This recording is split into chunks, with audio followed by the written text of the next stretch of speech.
Ithar, she's a 5 stars hero with Holy Element and Rogue class, defensive hero class.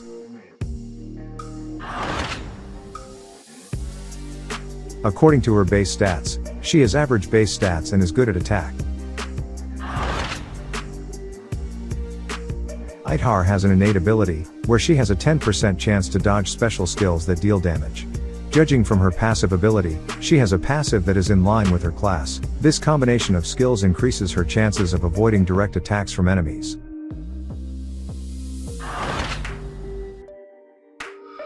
Ithar also has innate resistance, where she is immune to any status ailments that are from minions. Her innate resistance is quite useful when dealing with enemies like Papyrus, Waterpipe, Matega, and Bara.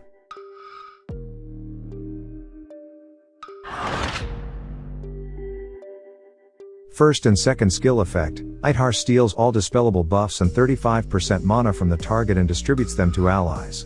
This skill is a combination of the Hatter and Ruffian and Nerjiv, even though the stolen buffs are not as many as the Hatter, but because she also reduces the amount of her opponent's mana, this combination will be quite troublesome for her opponent, knowing that her mana generation is also very fast.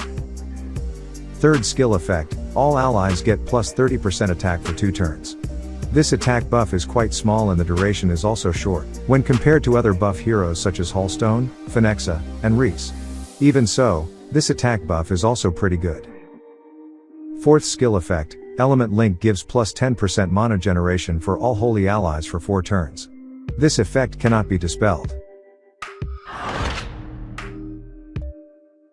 Attack score, A. Judging from her base stats and abilities, Ithar has pretty high attack stats, and combined with her attack skills, it will make her a pretty good attacking hero.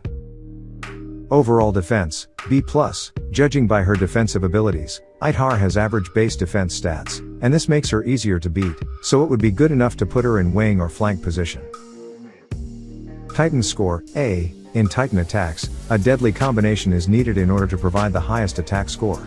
The combinations needed are, Elemental Defense Down, Defense Debuff, Attack Buff, High Tile Damage, and Attack Stack, because Ithar has skills that can buff attacks, plus her mana generation is very fast, making her good enough to be on the Titan attack team. Raid tournaments, A. Judging from the ability that Ithar has, she has pretty good buff and debuff skills, this makes her a pretty good support hero in the buff booster and bloody battle tournaments. Her overall grading is A-. Conclusion, Ithar is a hero with quite good buff and debuff abilities. Apart from stealing her enemies' buffs, she also steals some of her enemies' mana, so this will disrupt the enemy's attack patterns. On the other hand, she gives her allies the buff and mana she gets, which is a pretty good advantage. Her attack buff will certainly strengthen the combat power of her allies. Judging by Ithar's skills as a whole, she's a combination and mini version of the Hatter, and Ruffian and Nerjiv, which I think is quite unique, but not much stronger. When compared to the current meta heroes, it is very unlikely that Ithar will become a meta hero. However, for Hero of the Month, she has fulfilled the important aspects of a support hero. If indeed there are no significant changes to Ithar's skills during the beta process, then I can say she is a unique hero that is good for collection.